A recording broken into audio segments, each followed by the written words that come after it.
ആയിഷ ബീവിയുടെ കൂടെ നിൽക്കാൻ നമ്മളും തയ്യാറാണ്. നമുക്ക് ഒരുമിച്ച് തന്നെ നിൽക്കാം. ആദ്യം ആയിഷ ബീവി എഴുതിയ ആദ്യത്തെ പെറ്റിഷൻ ഉണ്ട്, ഈ വിഷയത്തിൽ എഴുതിയ ഉണ്ടാവണമല്ലോ ഇവർ പറഞ്ഞ അനുസരിച്ച്. അപ്പൊ ആദ്യം കേസ് കൊടുത്തപ്പോൾ എഴുതിയ കാര്യങ്ങൾ എന്നെ ഇന്ന രൂപങ്ങളിൽ, അപ്പൊ ഞാൻ അതുകൊണ്ട് തന്നെ ഞാൻ വലിയ പ്രയാസത്തിലാണെന്ന് എഴുതിയ അതും നമ്മൾ വായിക്കും. ആയിഷ ബീവി പറഞ്ഞതെല്ലാം അന്വേഷിക്കുമ്പോൾ ആയിഷ ബീവി പറഞ്ഞത് വളരെ ഹാപ്പിയാണെന്നാണ്. ആയിഷ ബീവിക്ക് വളരെ സന്തോഷമാണ്. അപ്പം സന്തോഷമാണെന്ന് പറഞ്ഞാൽ സന്തോഷിപ്പിച്ചിട്ടുണ്ട്, സന്തോഷമായിട്ടുമുണ്ട്, അവർക്കിടയിൽ വളരെ സന്തോഷമായിരുന്നു എന്നുള്ള വാർത്ത ഇര തന്നെ പറയുമ്പോൾ പിന്നെന്ത് ഇരയാണിത്? യഥാർത്ഥ സ്വതന്ത്ര ചിന്താഗതിക്കാരെന്താ ചെയ്യേണ്ടത്? ഒരു കുട്ടിക്ക് സന്തോഷം എന്താണോ അതിനാൾ ഫ്രീ ആക്കി വിട്ടുകൊടുക്കണം. മതങ്ങൾ അതിന് തടസ്സമാണെന്നാണ് ഇവർ പറഞ്ഞിരുന്നത്. ഒരാൾക്ക് സന്തോഷം എന്താണോ അതിന് അയാൾക്ക് അവസരം ഉണ്ടാക്കി കൊടുക്കുന്നതിന് മതങ്ങൾ തടസ്സമാണെന്ന് പറഞ്ഞത് ഇപ്പൊ നേരെ ഓപ്പോസിറ്റായി. ലോകം അത് അംഗീകരിക്കുന്നത്, അത് ചരിത്രം മുഴുവൻ സാക്ഷിയാണ് അതിന്. എന്നിരിക്കെ ഒരു കുഴപ്പവും എനിക്കില്ല എന്ന് പറഞ്ഞാൽ കുഴപ്പമുണ്ട് അങ്ങനെ പറയല്ലേ, പ്രശ്നമുണ്ട് എന്നല്ലേ പറഞ്ഞേ. എനിക്കൊരു വിഷമമില്ല, ഉണ്ട് വിഷമമില്ല എന്ന് പറയുന്നതിനോട് വിഷമമുണ്ട് എന്ന് പറഞ്ഞാൽ എന്താ ചെയ്യുക? ആളുകൾ ഇപ്പം കാണുന്നത് സോഷ്യൽ മീഡിയയിൽ അത് പറഞ്ഞതുപോലെ 1 മിനിറ്റും 30 സെക്കൻഡും മാത്രമുള്ള റീലുകൾ മാത്രമാണ്. ഇപ്പൊ ഞാൻ പറഞ്ഞ ആ പേര് പോലും പറയാൻ എനിക്കിഷ്ടമല്ല, അതുകൊണ്ട് ഞാനതിവിടെ പറയുന്നില്ല. ഇപ്പൊ ഈ ചർച്ചകൾക്കൊക്കെ കാരണക്കാരായിട്ടുള്ള ആളുകൾ വെറും 1 മിനിറ്റ് 30 സെക്കൻഡുള്ള ഒരു റീലിലാണ് ഇസ്ലാമിനെ കുറിച്ച് പറയുന്നത്, മതത്തെ കുറിച്ച് പറയുന്നത്, പ്രവാചകനെ കുറിച്ച് പറയുന്നത്, സഹാബാക്കളെ കുറിച്ച് പറയുന്നത്. അപ്പൊ അതുകൊണ്ട് തന്നെ ആ 1 മിനിറ്റ് 30 സെക്കൻഡിൽ ഒതുങ്ങി നിൽക്കേണ്ടതല്ല എന്നുള്ളത് ബോധ്യപ്പെടുത്തുക എന്നുള്ളതാണ്, പൊതുസമൂഹത്തെ ബോധ്യപ്പെടുത്തുക എന്നുള്ളതാണ് ഈ ഒരു ചർച്ചയുടെ ഏറ്റവും പ്രധാനപ്പെട്ട ഒരു ലക്ഷ്യം.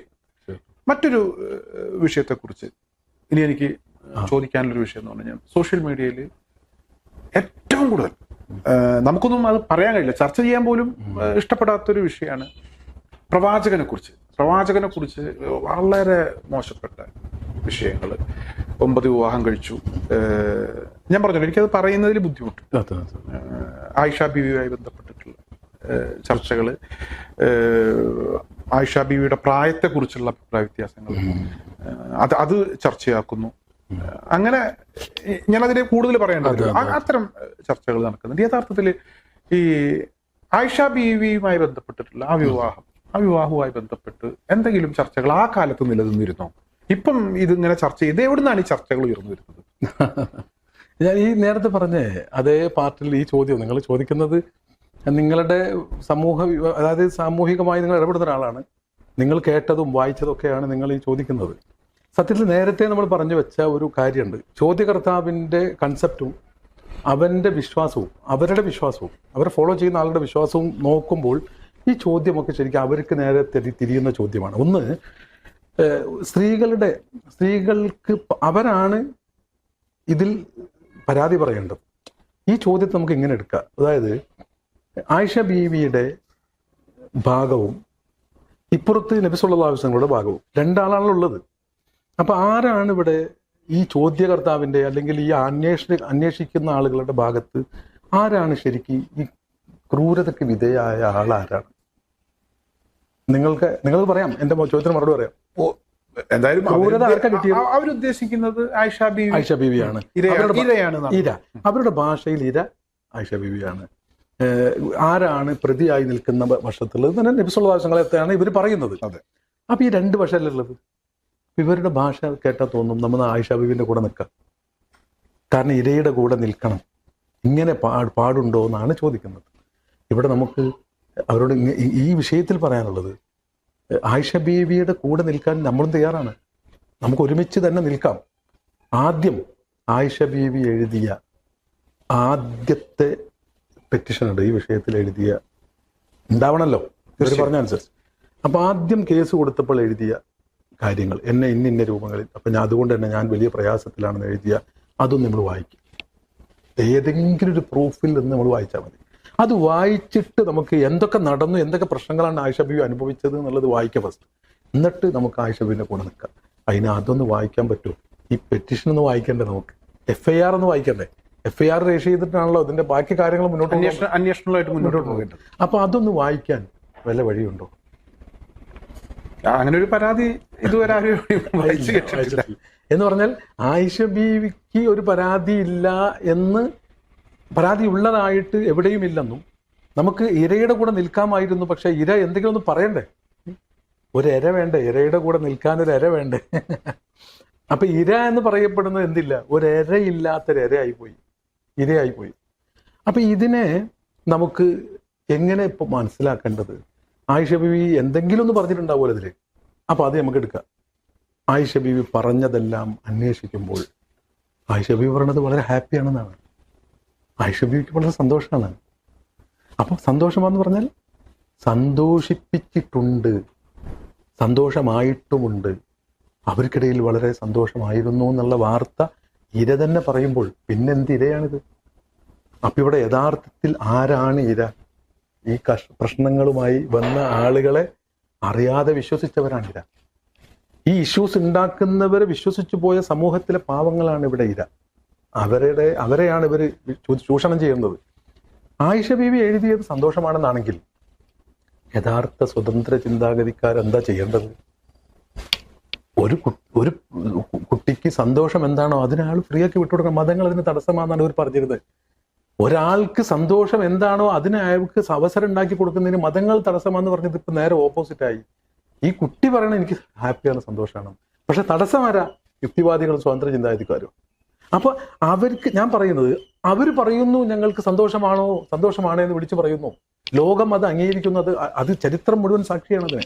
എന്നിരിക്കെ ഒരു കുഴപ്പവും എനിക്കില്ല എന്ന് പറഞ്ഞാൽ കുഴപ്പമുണ്ട് അങ്ങനെ പറയല്ലേ, പ്രശ്നമുണ്ട് എന്നല്ലേ പറയണേ. എനിക്കൊരു വിഷമമില്ല.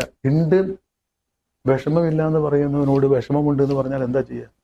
അപ്പോൾ വിശക്കാത്ത ഒരാളോട് ഭക്ഷണം കഴിക്കാൻ നിർബന്ധിക്കുകയും എൻ്റെ വയറ് നിറഞ്ഞിരിക്കുക എന്ന് പറയുമ്പോൾ നീ അങ്ങനെ പറയല്ലേ, വിശക്കുന്നുണ്ട് എന്ന് പറഞ്ഞ് ഭക്ഷണം നിർബന്ധിപ്പിക്കുന്ന ഒരവസ്ഥ അത്ര വലുതാണ്.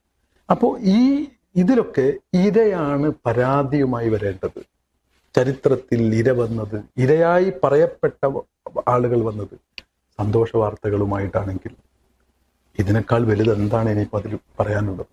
അപ്പൊ ഈ വസ്തുതയിലേക്ക് നമ്മൾ പോയി ചരിത്രം പഠിക്കുമ്പോൾ A to Z പഠനത്തിന് നമ്മൾ തയ്യാറാകുമ്പോൾ ഒരു പ്രശ്നം ഇവിടെ ഇല്ല എന്ന് മനസ്സിലാവുകയും മാത്രമല്ല, അന്നത്തെ കാലത്തെ ശത്രുപക്ഷത്ത് എന്തെങ്കിലും ഒന്ന് കിട്ടിയാൽ അത് ഹൈലൈറ്റ് ചെയ്യാൻ എല്ലാവരും തയ്യാറായി നോക്കി നിൽക്കുകയാണ്.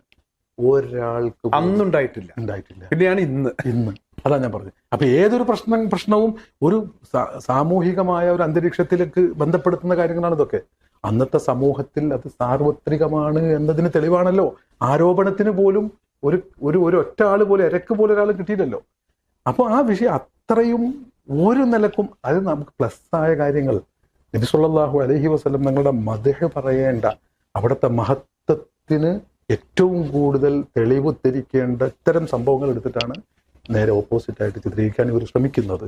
അപ്പോൾ ആയിഷ ബീവിയുടെ പരാതി ഒന്ന് വായിച്ചിട്ടാവാം അതിന്റെ ബാക്കി എന്നാണ് ആ വിഷയത്തിൽ. ഈ ആയിഷ ബീവിയുടെ ഇഷ്ടത്തെ കുറിച്ച് പ്രവാചക പ്രകീർത്തനങ്ങള് ആ ഒരു ലോകത്ത് ജീവിക്കുന്ന ഈ ആയിഷ ബീവിയുടെ ഇഷ്ടവുമായി ബന്ധപ്പെട്ടിട്ട് പറഞ്ഞിട്ടുള്ള പ്രധാനപ്പെട്ട ഒരുപാട് കാര്യങ്ങളുണ്ടെന്ന് പറഞ്ഞു. അത് എന്താ? അത് ആയിഷ ബീവിയാണ് സത്യത്തിൽ നബി സല്ലല്ലാഹു അലൈഹി വസല്ലം തങ്ങളുടെ കൂടെ ഉണ്ടായിരുന്നവരിൽ എപ്പോഴും കൂടെ ഉണ്ടായിരുന്നത് ആയിഷ ബീവിയാണെന്നും മറ്റുള്ളവർ പോലും അവരുടെ അവസരങ്ങൾ ആയിഷ ബീവിക്ക് കൊടുക്കാറുണ്ടെന്നും, അങ്ങനെ അത്രയും സന്തോഷത്തോടെ ഇവർക്ക് കൂടെ പോകാൻ വേണ്ടി ആയിഷ ബീവിക്ക് അവരനുവാദം കൊടുക്കാറുണ്ട് എന്ന് ആയിഷ ബീവി തന്നെ പറയുന്നുണ്ട്. എന്ന് പറഞ്ഞാൽ അത്രത്തോളം ആയിഷ ബീവിക്ക് നബി സല്ലല്ലാഹു അലൈഹി വസല്ലം തങ്ങളുള്ള സഹവാസത്തിൽ താല്പര്യമുണ്ടായിരുന്നെന്നും എപ്പോഴും കൂടെ ജീവിക്കാൻ താല്പര്യമുണ്ട്, എപ്പോഴും കൂടെ യാത്ര ചെയ്യാറുണ്ട്, മറ്റുള്ളവർ പോലും അതിന് സമ്മതം. ചില ഊഴങ്ങളാണല്ലോ, അവർ തടസ്സം നിൽക്കാറില്ല എന്ന് മാത്രമല്ല അവരുടെ അവസരങ്ങൾ, അതെ, ഓരോ ഊഴങ്ങളാണ് ഓരോരുത്തർക്ക്. അവരുടെ അവസരം ആയിഷ ബീവിക്ക് വിട്ടുകൊടുക്കാറുണ്ടെന്ന് പോലും എഴുതിയ രേഖകൾ കാണാൻ കഴിയും. അത്രയും സന്തോഷത്തോടെ ആയിരുന്നു ദീർഘകാലം നബി സല്ലല്ലാഹു അലൈഹി വസല്ലം തങ്ങൾ ഹദീസുകൾ വായിക്കുകയും പഠിക്കുകയും മനസ്സിലാക്കുകയും നബി തങ്ങളുടെ ജീവിത ചരിത്രത്തെ മുഴുവൻ ഉൾക്കൊള്ളുകയും പിന്നീട് ദീർഘകാലം നബി സല്ലല്ലാഹു അലൈഹി വസല്ലം വിയോഗത്തിന്റെ ശേഷം ദീർഘകാലം മറ്റുള്ളവരുടെ ഓരോ പ്രശ്നങ്ങൾക്കും അതിന് മറുപടി കൊടുത്തിരുന്നതും ആയിഷ ബീവിയായിരുന്നു. അത്ര ബുദ്ധിമതിയായ ഉമ്മയായിരുന്നു ആയിഷ ഉമ്മ. അപ്പൊ അത്തരം ഇസ്ലാമിന്റെ അടുത്ത കാലത്തേക്ക് ആരായിരുന്നു നബി തങ്ങൾ, ഈ വിഷയത്തിൽ എന്തായിരുന്നു ചെയ്തിരുന്നത്, എന്തായിരുന്നു നടന്നിരുന്നെന്ന് ചോദിക്കുമ്പോൾ അവിടുത്തെ കാലശേഷം സമൂഹത്തിന് കാര്യങ്ങൾ അനുഭവിച്ചു പറഞ്ഞു കൊടുക്കാനുള്ള ഒരു പ്രബോധക കൂടിയായിട്ടാണ് അള്ളാഹു ഈ സംവിധാനങ്ങൾ കൊണ്ടുവന്നത് എന്നുകൂടി കൂട്ടി നമ്മൾ വായിക്കേണ്ടതുണ്ട്. അതൊരു മാതൃകാ ദാമ്പത്യമാണ്. ആ ഒരു ദാമ്പത്യം അതാണ് ഈ പ്രായത്തിന്റെയും പിന്നീട് നീണ്ടകാലം ജീവിക്കുന്നതും ഈ വൈജ്ഞാനികമായ മേഖലയൊക്കെ ഒപ്പിയെടുക്കുന്നതും വലിയൊരു പണ്ഡിതയായി മാറുകയും ഈ ഒരു വലിയ ദൗത്യം സമൂഹത്തിലേക്ക് പൂർണ്ണാർത്ഥത്തിൽ എത്തിക്കുന്നിടത്ത് ശക്തമായ പ്രവർത്തനം കാഴ്ചവെക്കുകയും ചെയ്തു എന്നുള്ളത് ഇതിൽ കൂട്ടി വായിക്കേണ്ട ഒരു കാര്യവും കൂടിയാണ്. ചരിത്രം ഒരു ശരിക്കും പൂർണ്ണമാകുമ്പോഴാണ് ആ കലയുടെ പൂർണ്ണ അവസ്ഥ നമുക്ക് മനസ്സിലാവുള്ളൂ. ഒന്നോ രണ്ടോ വരകളിൽ നിന്ന് ബോധ്യപ്പെടാത്തത് ശരിക്കും വര പൂർത്തിയായി വരുമ്പോൾ പൂർത്തിയാവും മനസ്സിലാവുമെന്ന് പറഞ്ഞ പോലെ ചരിത്രത്തിന് എല്ലാ വശങ്ങളും ബോധ്യപ്പെടുമ്പോഴാണ് ഇതെന്തിനു വേണ്ടിയായിരുന്നു എന്ന് ജഗന്തിയന്താവായ ഈ ലോകത്ത് നിയന്ത്രിക്കുന്ന റബ്ബ് ഇതെങ്ങനെ സംവിധാനിച്ചു എന്ന് കൂടി നമുക്ക് മനസ്സിലാക്കാൻ കഴിയുന്നു. എല്ലാ വിഷയവും അങ്ങനെയാണ്. അപ്പോൾ ഇങ്ങനെ ഒരു പ്രപഞ്ചത്തിന്റെ സൃഷ്ടാവിനെ കുറിച്ച് ഉൾക്കൊള്ളാൻ തയ്യാറല്ല. ഇങ്ങനെ ഒരു പ്രപഞ്ചമുണ്ടെന്നോ ഇത് സംവിധാനിച്ചത് ഒരാളാണെന്നോ പറയാൻ റെഡിയല്ല. നമ്മളെയൊക്കെ സൃഷ്ടിച്ചത് ആ സൃഷ്ടാവാണെന്ന് വിശ്വസിക്കുന്നവരാണ് നമ്മൾ. നിയമങ്ങളെല്ലാം ആ സൃഷ്ടാവിൻ്റെതാണെന്നും ആ നിയമങ്ങളിൽ നമ്മൾ ഉൾക്കൊള്ളണമെന്നുമാണ് നമ്മൾ പറയുന്നത്. ശാസ്ത്രത്തെ ഒരു കാരണവശാലും നമ്മൾ നിരാകരിക്കുന്നില്ല എന്ന് മാത്രമല്ല, നമ്മുടെ പ്രശ്നം ഇത്രയേ ഉള്ളൂ, എല്ലാ കാലത്തേക്കും പറയാൻ ശാസ്ത്രത്തിനൊരു നിയമമില്ല. ഇനി ഏതെങ്കിലും ഒരു നിയമം ശാസ്ത്രം കണ്ടെത്തിയിട്ട് ഇതുവരെ മാറ്റിയിട്ടില്ല എന്ന് വിചാരിക്കുക. നമുക്ക് ചോദിക്കഴിഞ്ഞാൽ നാളെ മാറ്റൂല എന്ന് വല്ല ഉറപ്പുണ്ടോ എന്ന് ചോദിച്ചാൽ മാറലാണ് ഞങ്ങളുടെ പവർ എന്നാണ് ശാസ്ത്രം പറയുന്നത്.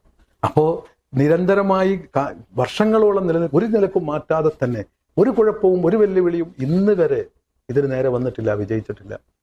ആർക്കെങ്കിലും സാധ്യമാണോ എന്ന് അന്ന് വെല്ലുവിളിച്ച വെല്ലുവിളി ഇന്ന് നിലനിൽക്കുന്നുണ്ട്. ഇന്ന് വരെ ഒരാൾക്കും ഇതിനെതിരെ വരാൻ പറ്റിയിട്ടില്ല. അത്രയും സുശക്തമായ നിയമവ്യവസ്ഥയാണ് പരിശുദ്ധ ഖുർആൻ.